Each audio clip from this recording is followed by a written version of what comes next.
Welcome back. और अब आपको बताएं, भेरा की मरकजी सड़क टूट फूट का शिकार है। सर्कुलर रोड पर बारिश का पानी खड़ा होने से शहरियों को आमदोरफ्त में मुश्किलात का सामना करना पड़ रहा है। भेरा की सर्कुलर रोड जगह जगह से टूट फूट का शिकार हो गई है। इसी सड़क पर स्कूल, कॉलेजेस, अस्पताल, थाना और कचहरी वाक़े है। थोड़ी सी बारिश होने पर इस सड़क पर कई रोज पानी खड़ा रहता है, जिससे लोगों को आमदोरफ्त में शदीद मुश्किलात का सामना करना पड़ता है। इस सड़क का आधा हिस्सा गुज़श्ता बरस बनाया गया था, लेकिन बाकी हिस्से को नामालूम वजूहात की बिना पर छोड़ दिया गया। शहरियों ने मुतालबा किया है कि सर्कुलर रोड के बकिया हिस्से को भी तामीर किया जाए।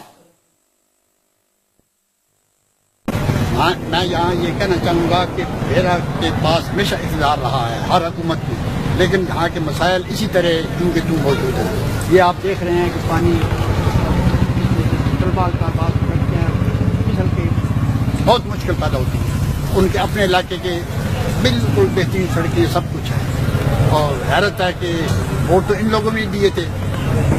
मैं यही कहना चाहूँगा कि इन्हें तवज्जो करनी चाहिए। हम अरबाब इक़्तिदार से ये मुतालबा करते हैं कि यहाँ पे हमारे MPA साहब 5वीं दफ़ा मुंतखब हुए हैं, लेकिन भेरा पे कोई नजर करम नहीं है। हम उनसे दरख्वास्त करते हैं कि बराए करम इस अहम मसले के लिए तवज्जो दें और अपनी माओं, बहनों, बेटियों, बच्चों को जो है वो इस मसले से, इस गंदगी से निजात दिलाएं। आपका ये कहना है कि सड़क के इस हिस्से को बेअरबाब इख्तियार तामीर कराए ताकि शहरियों के मुश्किलात में कमी आ सके। मोहम्मद जावेद, 7 न्यूज़, भेरा।